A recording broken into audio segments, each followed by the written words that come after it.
오늘 본문 빌립보 4장 13절 내게 능력 주시는 자 안에서 내가 모든 것을 할 수 있느니라 했습니다. 이 말씀 가운데 우리의 말이 어떠해야 되는지를 잘 말해주고 있습니다. 말은 의사소통의 수단입니다. 그러나 성경은 그 이상으로 말씀하고 있습니다. 말은 보통 느낌과 생각을 표현하는 수단이기도 합니다. 뿐만 아니라 말은 우리의 느낌과 생각을 지배하는 힘이 있습니다. 느낌은 마음으로 느끼는 것입니다. 그런데 생각은 머리로 하는 것입니다. 이 느낌은 다분히 감정적인 것입니다. 그러나 생각은 다분히 이성적인 범주에 속합니다. 이 둘의 관계가 뗄 수 없는 유기적인 관계를 갖고 있습니다. 내 마음에 누군가를 좋아하는 느낌이 생겼다고 하면은 그 사람이 자꾸 생각이 나게 돼 있습니다. 그리고 입으로는 내 느낌과 생각을 표현하는 수단이 되어지는 것입니다. 그래서 예를 들어서 우리는 기쁘다, 슬프다, 좋다, 싫다 이런 느낌이 마음속에 있으면은 그것을 이제 입술로 표현하기도 합니다. 또 동시에 머릿속에서 이것이 가능하겠다, 힘들겠다, 살겠다, 죽겠다 이런 생각이 또 생기면은 그것도 입술로 표현하기도 하는 것입니다. 그런데 일반적으로 보통 우리 안에 있는 이 느낌과 생각을 말하는 경우는 많지 않습니다. 그런데 우리가 우리 안에 있는 이 느낌과 생각을 계속해서 말로 내뱉어 반복을 하게 되면은 그것이 내 느낌과 생각에 엄청난 영향을 준다는 것을 알 수 있습니다. 이것이 말의 위력이고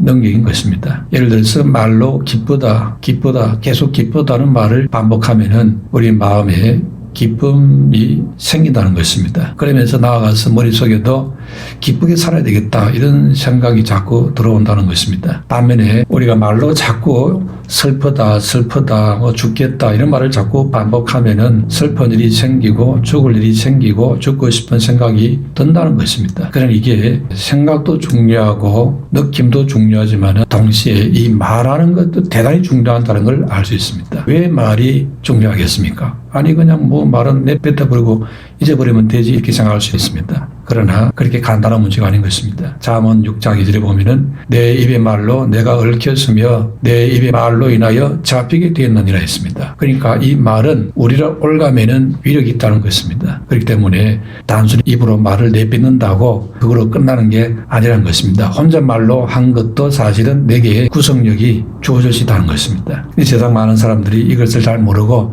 습관적으로 자꾸 부정적인 말을 내뱉는 사람들이 있습니다. 이것은 대단히 좋지 않는 습관입니다. 가수들이 슬픈 노래를 많이 부르면은 그 사람에게 슬픈 일이 생기고 합니다. 또 가슴 아프고 쓸쓸한 노래를 많이 부르면 이상하게 그 사람이 오래 살지 못하고 일찍 죽는 이런 일들이 실제로 생깁니다. 그걸 우연한 일이라고 이렇게 말을 하는데 아닙니다. 이 성경에는 내 입의 말로 내가 잡히고 얽힌다고 말씀하고 있습니다. 그렇기 때문에 우리 믿는 성도들은 이 말을 하는 것을 대단히 중요하게 생각해야 하는 것입니다. 이 말로 인해서 사람이 살기도 하고 죽기도 합니다. 우리의 구원의 확정을 짓는 것도 우리의 입술로 시인할 때에 이게 확정이 되어지는 것입니다. 그렇기 때문에 입술로 말을 내뱉는다는 것은 그렇게 간단한 문제가 아닌 것입니다. 입술로 무슨 마음의 느낌이나 머리의 생각을 표현하는 그것이 자연스럽게 그냥 나오는 일이라고 생각할 수도 있겠지만은 그렇게 아무 생각 없이 할 일이 아닙니다. 그래서 우리가 자꾸만 말로 피곤하다 이렇게 하면은 이상하게 더 피곤이 온다는 것입니다. 근데 피곤이 오는데도 힘이 난다 그러면서 힘을 내자 이렇게 하면은 온몸의 세포들이 막 힘을 내려고 하고 그러면서 힘이 다시 솟아난다는 것입니다. 운동선수들 보십시오. 운동할 때에 그냥 폐색이 짙어서 다 힘이 빠져 이번에는 끝났다 안 된다 이렇게 하고 있으면 이상하게 게임이 잘 풀리지 않습니다. 그러나 주장을 중심으로 우리는 할 수 있다, 이겨보자, 역전시켜보자 이러면서 하나로 화이팅하면은 그때부터 이상하게 플레이가 잘 풀리면서 역전하는 이런 기적들이 일어나는 것입니다. 그렇기 때문에 이 말이라는 것이 대단히 중요하다는 것입니다. 그러므로 우리가 무슨 말을 하느냐에 따라서 행복해지기도 하고 불행해지기도 한다는 것입니다. 그러므로 우리는 행복을 만드는 말을 하려고 애를 써야 합니다. 그래야 행복을 누릴 수 있을 줄로 믿습니다. 그렇게 하기 위해서 첫 번째로 행복해지기 원한다면 긍정적인 말을 해야 합니다. 오늘 본문에 나온 말씀처럼 내게 능력 주시는 주님 안에서 할 수 있다 이렇게 긍정적인 말을 하고 있지 않습니까? 이렇게 하기 위해서는 내 안에 있는 이 부정적인 생각을 몰아내게 하는 것입니다. 마귀는 할 수만 있으면은 우리 안에 자꾸 부정적인 느낌, 생각을 불어넣어서 우리 입술로 부정적인 말을 하도록 유도를 하는 것을 알아야 됩니다. 그렇기 때문에 우리 입에서 나오는 하찮은 말 한마디, 그걸 갖고 사단은 우리에게 침범에 들어올 수가 있습니다. 그렇기 때문에 자문에서 내 입의 말로 얽힌다고 잡힌다 했습니다. 어디에 잡히겠습니까? 공격하는 사단의 공격에 잡힐 수가 있습니다. 그래서 우리는 항상 말을 통해서도 우리는 자기 자신을 지킬 수 있어야 하는 겁니다. 사단을 쫓을 때도 우리가 말로 하지 않습니까? 나사렛 예수 이름으로 명하노니 사단아 떠나가라, 이렇게 말로서 명령하지 않습니까? 반대로 우리 입의 말이 사단이 좋아하는 부정적인 말, 불신앙의 말이 입에서 나온다.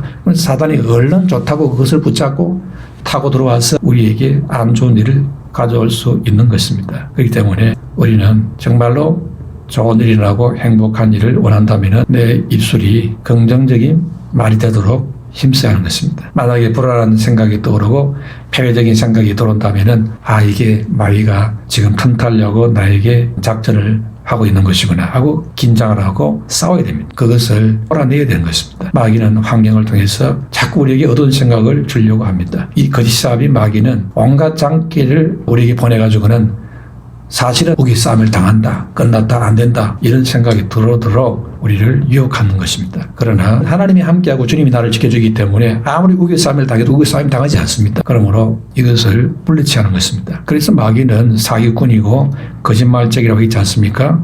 우는 사자라 있습니다. 그런데 이빨이 빠진 사자입니다. 소리만 무섭게 울 뿐이지 실제로는 이빨이 없는 사자와 같습니다. 그러므로 겁내지 말고 이 마귀를 꾸짖어서 물리쳐야 됩니다. 내 마음에 오는 어두운 것을 꾸짖어서 물리쳐버려야 됩니다. 그런데 우리는 미리 겁을 먹고 근심을 하고 불안에 빠지기 쉽습니다. 문제가 있는 것에는 해답이 있기 마련입니다. 어려운 문제에 부딪히면은 하나님께서는 그것을 오히려 기회로 삼아서 뛰어넘을 수 있도록 만들어 주십니다. 그러므로 두려워하거나 불안해지지 말아야 됩니다. 성경에 보면은 두려워하지 말라는 말씀이 365번 나옵니다. 무슨 뜻이겠습니까? 매일매일 365일 두려워하지 말라는 뜻입니다. 하나님이 아브라함에게 창세기 15장 1절에 뭐라고 했습니까? 아브라함아 두려워하지 말라. 나는 너의 방패요 너의 지극히 큰 상급이라 했습니다. 아브라함이 어려움 당하고 힘든 일이 생기고 할 때 하나님이 찾아오셔가지고는 두려워하지 말라. 내가 너와 함께한다 했습니다. 이렇게 함께하심을 다시 환기시켜 주었습니다. 아브라함 우선되는 우리들 역시 하나님께서는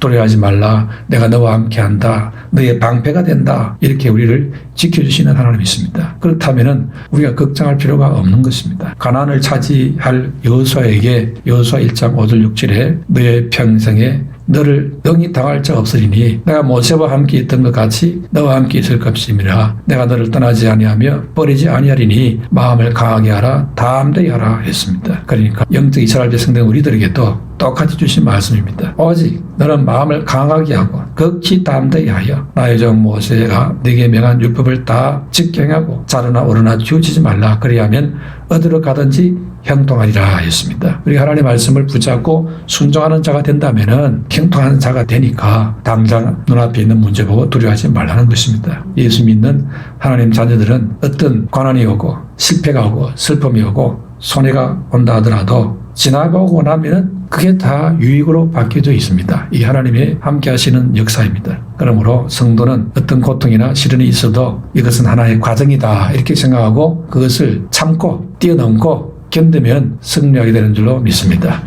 문제는 우리가 참지 못하는 데 문제가 있죠. 고린도서 10장 13절에 사람이 감당할 시험 밖에는 너희에게 당한 것이 없나니 오직 하나님은 미쁘사 너희가 감당치 못할 시험 당함을 허락지 아니하시고 시험 당할 즈음에 또한 피할 길을 내사 너희로 능히 감당하게 하시느니라 했습니다. 이렇게 하나님은 우리가 이길 수 없는 고난이나 감당 못할 시험을 허락하지 않는다 했습니다. 그렇다면은 견딜만 하니까 주신다는 겁니다. 우리가 죽겠다는 것은 엄밀히 말하면 그게 엄살입니다. 몰라서 그렇지. 그만한 힘이 있다는 겁니다. 그러므로 문자가 오면은 내게 감당할 힘이 있는 모양이다 하고 기도하고 믿음으로 나가면은 이게 되는 것입니다. 그래서 하나님은 견뎌보라고 그런 문제도 허락해 주시는 것입니다. 그리고 우리가 만약에 기진맥길에서 쓰러질 때쯤 되면은 피할 길이 열리게 되는 것입니다. 시편 23편 4절 6절에 내가 사망의 엄침한 골짜기를 다닐지라도 해를 두려워하지 않을 것은 주께서 나와 함께 하심이라. 주의 지팡이와 막대기가 나를 안위하시나이다. 나의 평생의 선하심과 인자하심이 정녕 나를 따르니 내가 여호와의 집에 영원히 거하리로다 했습니다. 우리가 잘할 때는 사랑하시고 잘못할 때는 버리시는 그런 하나님이 아니십니다. 영원히 우리와 함께 하시는 하나님이 되십니다. 우리는 이 세상에 막대기로 인해서 도움을 좀 받아도 그 막대기를 귀하게 여기고 간직하는 경우가 있습니다. 우리가 막대기도 아니고 하나님의 자녀인데 우리를 버릴 수 있습니까? 버리지를 않으신 하나님이십니다. 그렇기 때문에 평생의 선하심과 인자하심이 정녕 나를 따른다고 한 것입니다. 그 무엇도 우리를 그리스도의 사랑에서 끊을 수 없다 했습니다. 그래서 로마서 8장 35절에 누가 우리를 그리스도의 사랑에서 끊으리요? 환난이나 공고나 핍박이나 기근이나 적신이나 위험이나 칼이라 했습니다. 그러므로 하나님의 사랑, 그리스도의 사랑은 절대 우리를 떠나지 아니하는 사랑, 완전한 사랑입니다. 이 주를 신뢰하게 되시기를 축원합니다. 두 번째로 행복해지기 원한다면 미래지향적인 말을 해야 합니다. 소망의 말이 사람을 아름답게 바꾸는 것입니다. 하나님이 아브라함을 찾아오셔서 가장 먼저 주신 말씀이 뭡니까? 창세기 12장 2절에 내가 너로 큰 민족을 이루고 내게 복을 주어 내 이름을 창대하게 하리니 너는 복이 될지라 했습니다. 아브라함에게 주신 첫 번째 말씀이 엄청난 소망이 되는 말씀을 주었습니다. 그런데 결국 아브라함이 이 말씀 붙잡고 미래에 대한 꿈을 가지고 전진해 나갔는데 시간이 지나서 그게 그대로 다 이루어졌습니다. 안드레가 형제 베드로를 데리고 예수님께 왔습니다. 이때 예수님께서 베드로를 보고 뭐라고 했습니까? 요한복음 1장 42절에 내가 요한의 아들 시몬이니 장차 개발하리라 했습니다. 시몬이라는 말은 갈대라는 뜻입니다. 근데 앞으로 그렇게 갈대처럼 살지 않을 거다. 너는 반석이 될 것이다. 개발하 이 말은 반석이라는 뜻입니다. 완전히 반대로 좋은 쪽으로 바뀌어진다는 것입니다. 베드로는 정말 이름처럼 성격이 왔다 갔다 했습니다. 그래서 주를 저주하고 부인하던 그런 갈대 같은 시몬이었습니다. 그런데 시간을 흐르면서 은혜를 입고 반석 같은 사람이 되었습니다. 나중에는 반석 같은 사람이 되어서 십자가를 거꾸로 지고 주를 위해서 죽는 자리까지 나가는 어마어마한 사람으로 바뀌어졌던 것입니다. 결국 주님이 주신 그 말씀이 다 이루어졌다는 것을 알 수 있습니다. 이렇게 미래지향적인 말이 우리로 하여금 행복하게 만들고 힘을 주는 그런 말이 되는 것입니다. 사실은 성경의 모든 말씀들이 미래지향적인 말씀들입니다. 신구약 약속들이 그런 말씀들입니다. 그래서 과거를 갖고 판단하거나 책망하지 않고 미래를 보고 축복하는 그런 말씀들이 많습니다. 소망을 심어주는 말씀이 성경에는 대단히 많습니다. 주님께서 우리를 보실 때도 그렇게 보지요. 우리의 과거를 보고 지금 현재의 모습을 보면은 칭찬들을 내용이 별로 많지 않습니다. 그런데 주님께서는 그래도 우리를 향해서 미래지향적인 말로 격려해주고 있습니다. 그 가능성으로 희망으로 자꾸 우리를 좋게 말씀해 주시는 겁니다. 이끌어 주시는 주님이 있습니다. 예를 들어 상대성 원리를 발견한 세계적인 천재 아인슈타인 박사가 있습니다. 이 아인슈타인은 4살 때까지 말도 제대로 못하는 모자라는 아이였다고 합니다. 초등학교 생활기록부에 뭐라고 기록했느냐? 성공할 가능성이 희박하다 이렇게 적혀 있다는 것입니다. 즉 지진하라는 겁니다. 이런 이유로 나중에 학교에서 퇴학까지 당했습니다. 아인슈타인의 그 천재성을 그러면 누가 만들었느냐? 학교 선생이 아니었습니다. 그 어머니가 아인슈타인을 알아봤습니다. 그 어머니가 아인슈타인이 학교에서 매를 맞아서 발갛게 부어오른 손을 붙잡고는 거기에 입을 맞추면서 이렇게 말해 주었습니다. 사랑하는 아들아, 너에게는 다른 사람이 가지지 못한 특별한 재능이 있다. 너는 반드시 훌륭한 일을 하게 될 것이다. 이러면서 아인슈타인에게 미래지향적인 말을 심어 주었습니다. 그래서 이 말이 그 마음에 박혀가지고 소망을 갖고 열심히 공부를 하고 했습니다. 결국 세계적인 천재가 되었습니다. 이렇게 메시지가 중요합니다. 어떤 말로 그 마음속에 소망을 주느냐, 희망을 주느냐 아주 중요합니다. 5만 번 이상 기도 응답을 받았다고 하는 조지 물러가 있습니다. 3,000명 이상의 고아를 기른 고아의 아버지입니다. 믿음의 사람입니다. 그러나 이 조지 밀러가 청소년 시절에는 아주 심각한 동네 불황아였다고 합니다. 아버지 돈을 훔쳐가지고 그 돈으로 친구들과 유흥업소에 들락거렸다는 겁니다. 한 번은 술을 먹고 싸움질을 하고 교도소까지 갔습니다. 그런데 교도소에 있을 때 어느 날 목사님이 와서 상담을 하였습니다. 그 목사님이 책망할 줄 알았는데 뜻밖의 이런 말씀을 주었습니다. 조지, 나쁜 버릇은 하루아침에 고칠 수는 없지만은 하나님은 너를 결코 버리지 않으실 거야. 낙심하지 마라. 노력하면 너는 반드시 훌륭한 사람이 될 것이다. 이 말을 주었습니다. 이 말을 들으니 조지 물러가 그 마음에 소망을 갖게 됐습니다. 그래서 그 영혼이 깨어나 회개하고 그런 아버지에게 진심으로 용서를 빌었습니다. 그러고 나서 그 이후로 조지 물러는 새벽 4시에 일어나서 기도하고 공부를 하기 시작했습니다. 그리고 거듭나서 새 사람이 되었습니다. 그래가지고 19살이 되는 해에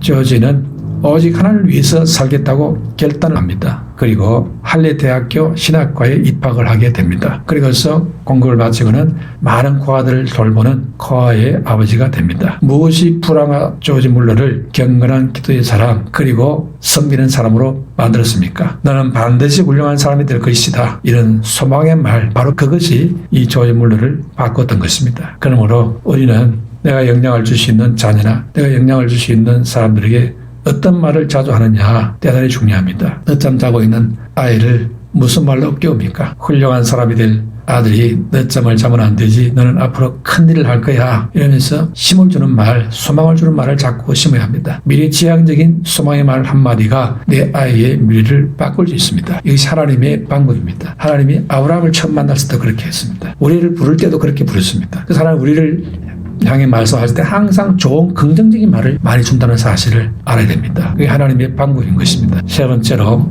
행복해지기를 원한다면 감사하는 말을 해야 합니다. 성경은 감사를 강조하고 있습니다. 감사는 인간 본성에서 저절로 나오는 것이 아닙니다. 우리가 타락하고 난 이후에 감사를 잃어버렸습니다. 그래서 에베소 5장 4절에 누추함과 어리석은 말이나 희롱의 말이 마땅치 아니하니 오히려 감사하는 말을 하라 했습니다. 하나님의 은혜로 구원받은 이스라엘 백성들이 광야길을 가면서 주로 어떤 말을 많이 했습니까? 덥고 먼지를 마시고 너무너무 힘들고 재미가 없고 하니까 감사한 말이 잘 안 나왔습니다. 불평이 많이 나오고 원망의 말이 많이 나왔습니다. 이들이 가나안 땅에 곧장 가면은 금방 들어갈 수도 있는데 못 들어가고 40년이나 돌고 훈련을 받았지 않습니까? 이 말을 이거를 조심을 못해가지고 불평 불만이 다 번져서 이스라엘 백성들이 하나님 앞에 큰 죄를 짓고 40년 광야를 도는 징계를 받았던 것입니다. 10명의 남은 황자가 예수님께 능력으로 고침을 받았습니다. 고침받고 나서 그 중에 한 명만 예수님께 돌아와서 감사를 했습니다. 이때 예수님께서 9명은 어디 갔느냐 이렇게 찾았지요. 감사하는 사람이 많지 않습니다. 그래서 성경은 범사에 감사를 했습니다. 감사는 말을 하라 이 말입니다. 성경은 감사의 절기를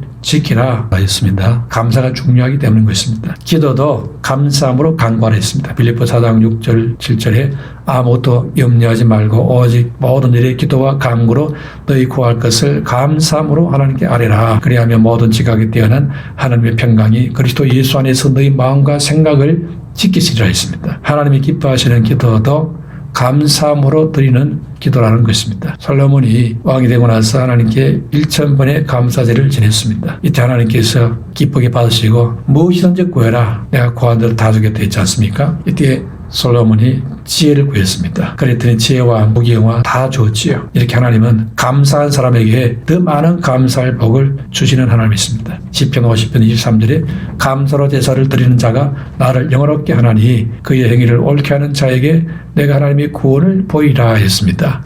감사의 제사를 드리고 행위도 감사의 행위로 계속 연결되어서 나가고 이러면은 하나님의 완전한 응답과 구원이 나타난다는 것입니다. 우리는 기도할 때는 감사를 잘하다가 행위는 감사가 없는 경우가 많습니다. 이렇게 기도와 행위가 따로따로 노는 경우가 많습니다. 그래서 하나님의 구원과 응답을 못 보는 경우가 많습니다. 그러므로 평상시에도 우리 입에서 감사가 나오고 기도 때도 감사가 나오고 일치가 되면은 반드시 하나님의 구원, 하나님의 역사를 보여주시게 됐습니다.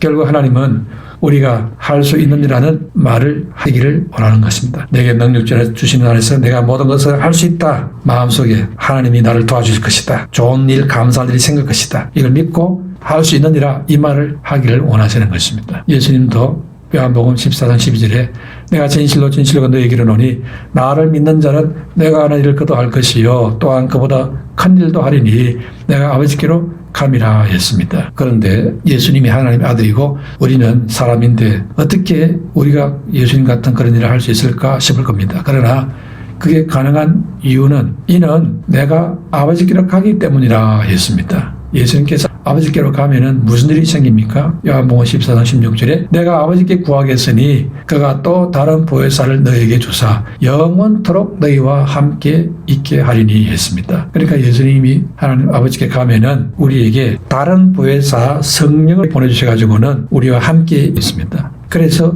예수님이 하셨던 그 엄청난 역사들을 우리도 할 수 있다는 겁니다. 그 다른 보혜사 성령, 그분은 육신을 가진 예수님처럼 시공간의 제한도 안 받고 언제든지 우리 안에 계시면서 우리를 도우셨습니다. 그러므로 나는 주님 안에서 모든 것을 할 수 있다. 내가 하는 게 아니고 내 안에 나를 도우신 성령을 통해서 내가 할 수 있다. 이렇게 선포해야 하는 겁니다.